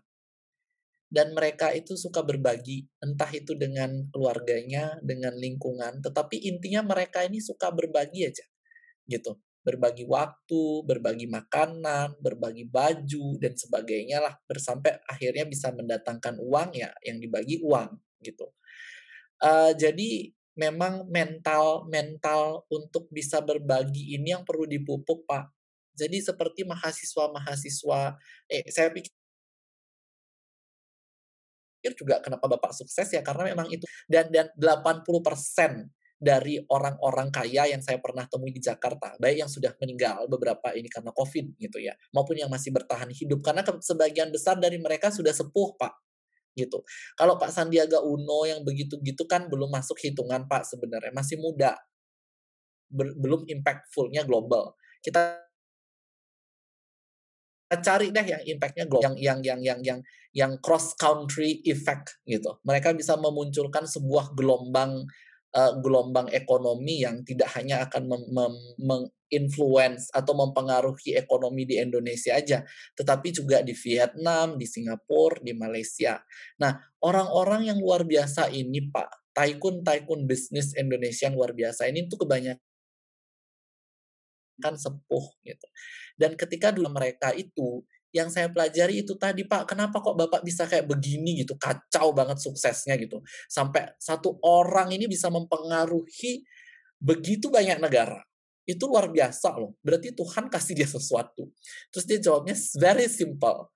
Karena saya tidak pernah merasa kaya. Satu itu. Mereka jawabnya, saya tidak pernah merasa kaya dan saya hanya merasa bahagia kalau saya bisa berbagi gitu. Dan tapi kan saya juga jadi penasaran, Pak, at some point Anda bukan pengusaha yang jujur-jujur amat gitu. Tapi Anda sadar nggak gitu? Dia bilang begini, Raka, dalam diri semua orang itu selalu ada sisi baik dan buruk. Dan itu terserah orang menilai. Tapi satu hal yang tidak boleh kamu lupakan dalam hidup ini bahwa seberapapun yang kamu punya, bagikan saja Raka gitu. Kalaupun itu yang kamu punya itu hanya diri kamu saja gitu. Baju pun kamu nggak punya. Duduk saja di depan orang itu dan dengarkan dia. Itu kamu sudah membagikan waktu kamu dan itu yang paling berharga itu. Jadi mindsetnya harus berbagi ya, selalu pesannya gitu. Dan sukses itu akan datang ketika kamu mau berbagi sekecil apapun.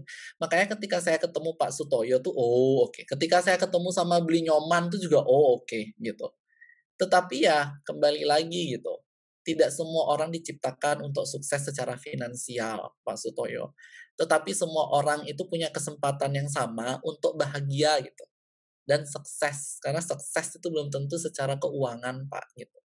Nah, jadi itu sih yang saya mau bagi itu ketika dengar ceritanya Pak Sutoyo tuh saya jadi ingat cerita beberapa tycoon bisnis Indonesia Pak gitu yang kebetulan saya pernah dekat dengan beliau dan saat ini masih dekat gitu. Beliau selalu mengatakan berbagi itu penting dan jangan menunggu kaya dulu kalau mau berbagi. Itu katanya bullshit ya. Tapi kalau Anda sudah melakukan hari ini berbagi ilmu, berbagi waktu, berbagi pengalaman, berbagi makanan gitu ya, berbagi tempat teduh, bahkan ketika kita ada di pinggir jalan sedang kehujanan, kita bawa payung, terus ada orang di sebelah kita nggak punya payung, terus kita ajak dia satu payung dengan kita, itu sudah luar biasa loh. Jadi mindset kayak begitu Pak yang diajarkan kepada saya oleh bos-bos saya. Jadi saya sangat-sangat merasa bersyukur dan apalagi ketemu orang kayak Bapak ya. Makanya saya mau Pak gitu. Makanya saya mau apa sih yang bisa saya bantu gitu. Nah, yang bisa saya bantu hari ini gitu ya sumbangsih ide, pengalaman dan kebetulan ada beberapa orang yang mau sharing kalau toh nanti memang mereka diinginkan untuk share gitu. Itu sih Pak. Tapi terima kasih ya Pak atas ceritanya, inspiring sih. Cerita Bapak lebih mengukuhkan saya lagi nih sekarang untuk bisa berbagi gitu aja. Karena saya bukan orang yang suka berbagi Pak sebenarnya. Saya berasal dari keluarga yang cukup egosentrik ya. Jadi kami itu di keluarga tuh selalu motonya mapan, mapan, mapan. Nah, kalau sudah mapan itu untuk apa itu tidak pernah didefinisikan di keluarga kami gitu. Kita take for granted aja, tapi syukurlah saya bisa ketemu banyak orang yang membuat saya tuh bisa mengenal berbagi itu penting gitu. Dan itu yang akan membuat kita itu jadi bahagia sih Pak sebenarnya. Tuh, thank you ya Pak Sutoyo dan teman-teman sekalian. Thank you banget. Sebetulnya setiap karena biasanya saya ke Bali, karena bisnis saya di Bali ya. Saya kalau ke tempatnya Pak Nyoman itu hampir setiap minggu, kadang-kadang juga bosen. Saya cuma tidur semalam di Bali, terus balik Surabaya. Lalu saya berpikir apa yang bisa dikerjakan ya. Apa yang bisa dikerjakan karena tourism stop ya, bukan hanya 50% tapi zero. Ya. Apa yang bisa dikerjakan? Lalu saya dengar coach-coach yang sering saya dengarkan seperti Facebook, mengapa kok sukses? Karena Facebook memberi value kepada miliaran manusia kan. Lalu mengapa kok Google, Windows, mengapa kok mereka bisa sukses? Ya kan karena mereka membantu orang. Dengan membantu orang, kita membantu 1 miliar orang, kita dapat $1 miliar, mereka ngomong. That's very true. Ya, kita membantu 5 miliar orang, kita dapat 5 miliar dolar. Itu kalau dihitungan $1 ya. Lebih bisa. Kalau lebih, ya. Berarti saya putar pikiran. Mungkin beberapa teman di sini juga bingung mengapa kok saya mengadakan podcast dan sebagainya. Apa yang bisa saya bantu sebetulnya? Nah, ya mungkin dengan ngobrol itu kita bisa add value ke orang. Setuju Pak. Iya, dan yang mendengar juga dapat knowledge. Ya mungkin itu salah satu yang saya kerjakan sekarang. Begitu. Apakah ada impact-nya? Apakah saya dapat duit? Saya I don't care. Tapi saya dapat ilmu tentunya. Saya dapat ilmu, saya dapat teman, Nah, ekonomi ini mau sembuh kapan? Saya juga, kita semua di sini nggak ada yang tahu. Ekonomi ini akan sembuh paling 3-5 tahun. Kalau mau balik ke normal, kita masih nggak tahu, masih jauh mungkin. Benar, Pak. Ya, at least kita harus Ya, do saya something. setuju. Dan saya juga belajar dari para seniman juga. Saya kalau interview seniman, mereka mengatakan setiap hari harus berkarya. Nah, karya saya bisa apa ya? Saya Iya. pikir-pikir itu gitu loh. Saya malah belajar dari seniman loh. Seperti seniman-seniman senior di Jogja itu, setiap hari harus berkarya, harus mengeluarkan karya. Nah, itu loh yang saya pelajarin sebetulnya dari efek pandemi ini. Nah, kalau kita tidak mengerjakan sesuatu untuk orang lain, ya kita nggak bakal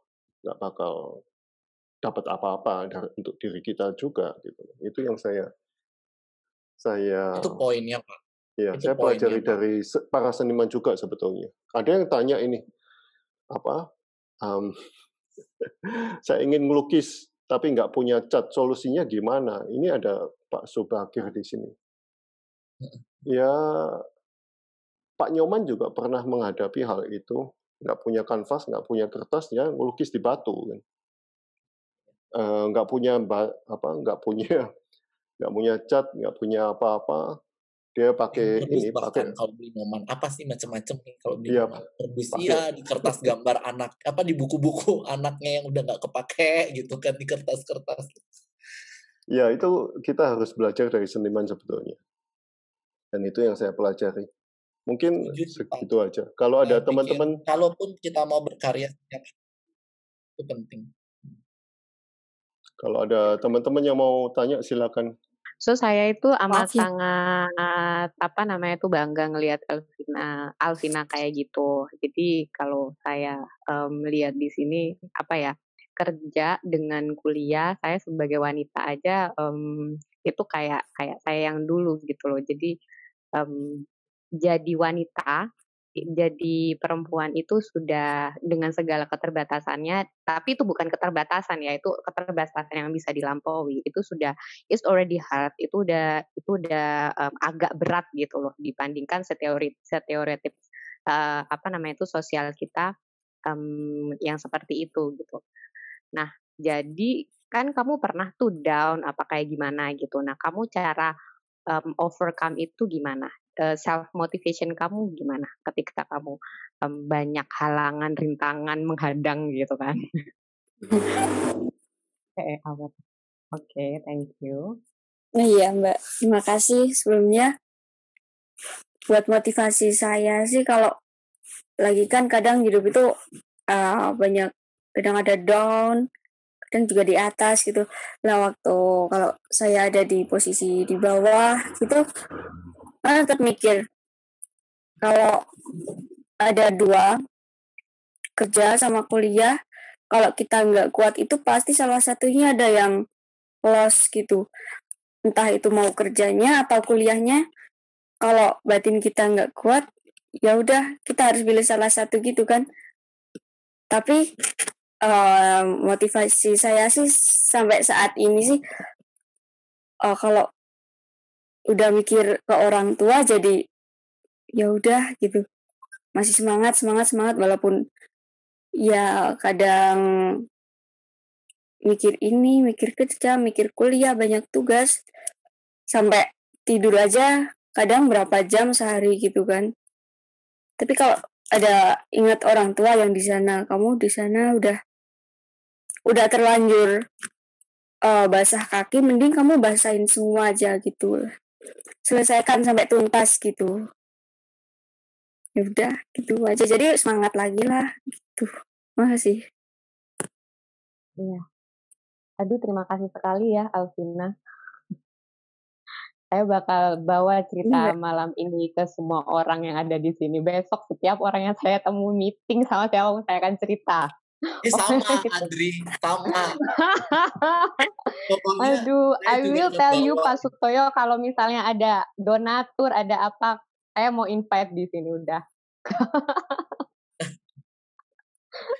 Aduh, iya Pak Raka ya. Ya, oke. Thank you. Terima kasih sekali semangatnya. Ya. Tapi ada satu hal, Pak Raka atau Mbak Adri atau teman-teman di sini. Ada satu hal, satu cerita yang selalu saya ingat, dan itu sewaktu saya di Thailand, karena saya tinggal 5 tahun menjadi biku di Thailand. Ada satu profesor Loh, saya. pernah jadi biku, Pak? Iya, ada. Pernah Iya. jadi biku? Iya. Ya, lebih menarik lagi nih kalau kayak.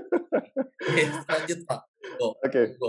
Ada satu cerita yang sering diajarkan atau satu cerita lah.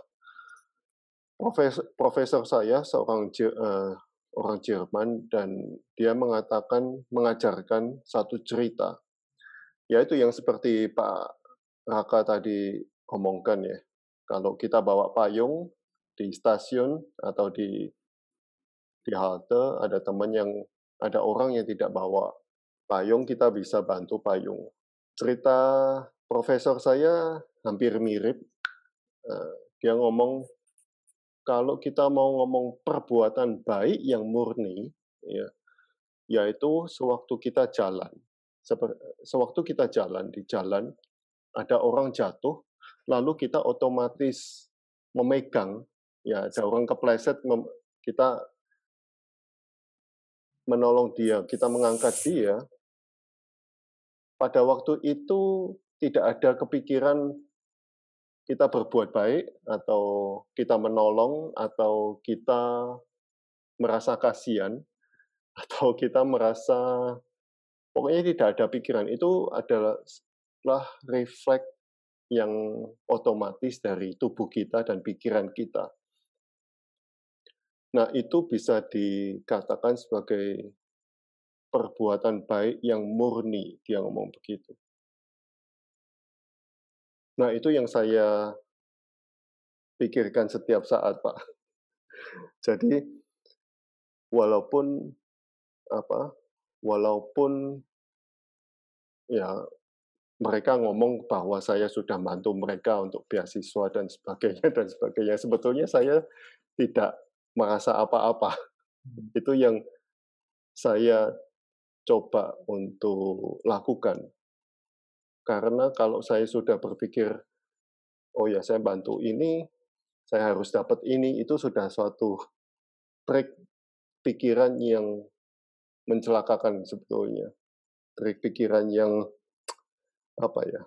kalau di bahasa agama itu tidak ada hitungannya di surga katanya. Ya, begitulah, macam-macam begitulah.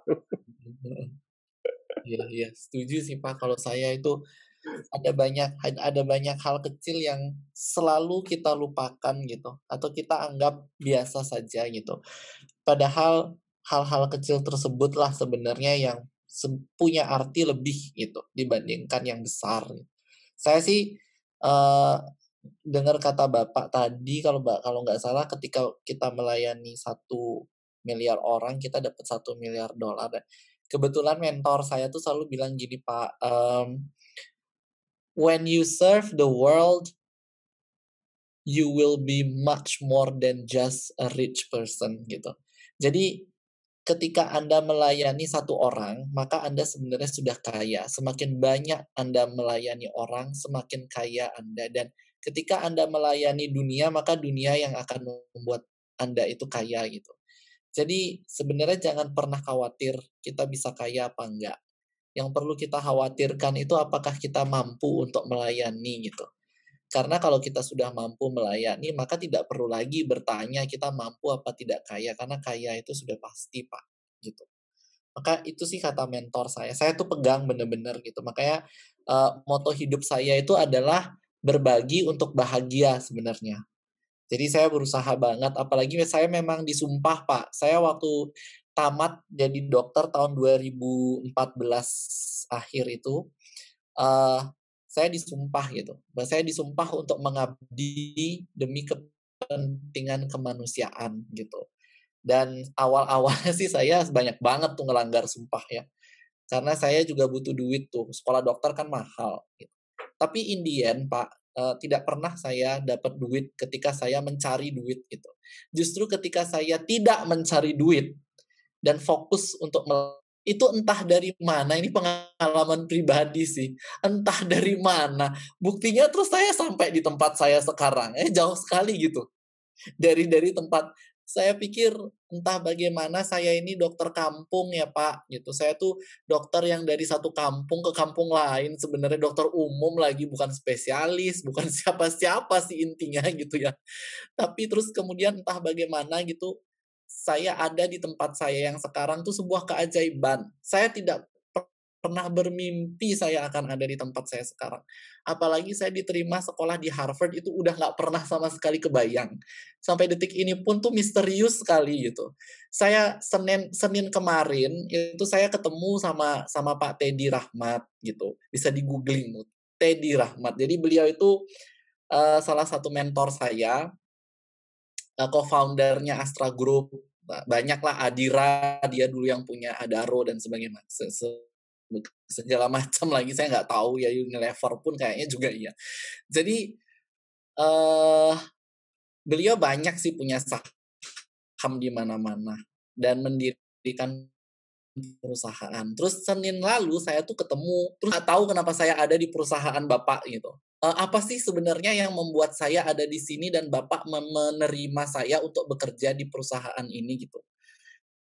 Terus Pak Teddy juga bilang, saya juga nggak tahu ya. Terus sekretarisnya yang kebetulan ada di sana bilang gini, Raka udahlah lu nggak usah nanya macem-macem, emang udah jalan Tuhan. Dia bilang begitu. Itu yang membuat saya tuh kaget Pak. Jadi ada banyak hal di dunia ini yang terjadi kalau kita mampu merelakan, berusaha dan rela gitu. Ketika kita sudah berusaha betul-betul dan berdoa, kita relakan saja. Jangan isi diri kita dengan berbagai macam keinginan. Jadi intinya adalah bekerja, berusaha, berdoa, dan kemudian relakan saja. Maka apapun yang akan datang itu pasti baik sekali. Itu yang saya petik Pak dari pengalaman saya sebagai dokter kampung ya Pak. Dulu saya di Banyuwangi, di Halmahera, itu sinyal nggak ada, air bersih nggak ada, listrik jarang. Dari satu desa saya ke desa lain naik perahu Pak. Saya nggak pernah kepikiran saya akan sampai di tempat saya yang sekarang. Nggak pernah berani, mimpi pun saya nggak berani loh. Nah, jadi saya cuman berusaha aja untuk ngebantuin orang gitu dengan lugu gitu ya. Saya juga nggak pernah berharap aneh-aneh gitu. Makanya keluarga saya tuh suka stres dengan saya gitu. Ini anak kenapa ya? Kayaknya rugi banget nih ngelahirin anak modelan si Raka. Ini dia nggak punya ambisi, dia nggak. Karena keluarga saya tuh very ambitious gitu. Dia nggak punya ambisi. Di buntut-buntutnya dia bisa-bisa minta warisan mulu nih gitu kan ya. Nah, jadi karena saya nggak pernah merasa berkewajiban untuk menjadi orang kaya atau cari duit sebanyak-banyaknya. Jadi saya hanya fokus ya membantu. Karena setiap kali saya berusaha cari duit, Pak, gagal aja gitu. Gagal aja. Dapat 100, habisnya 150. Ntar dapat 200, habisnya 300. Selalu kayak gitu. Akhirnya saya fokus berbagi dan melayani. Dan akhirnya Tuhan tuh, saya nggak tahu, saya sebenarnya nggak terlalu percaya sih sama Tuhan. Tetapi dia itu ada gitu.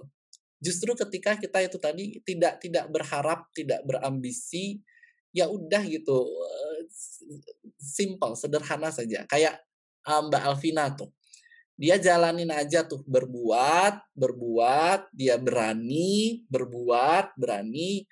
Nah, Indian dia sampai di tempat yang sekarang gitu. Dan Alvina pasti akan sampai juga di tempat yang jauh lebih dibanding yang sekarang gitu. Selama Alvina punya keinginan untuk berbagi gitu. Kayak Pak Sutoyo gitu. Kayak Adri gitu. Yang mau berbagi terus, dan semua nih orang yang ada di forum ini gitu. Jadi saya cuma mau ucapin terima kasih banyak udah memberikan saya kesempatan buat ngomong. Saya berusaha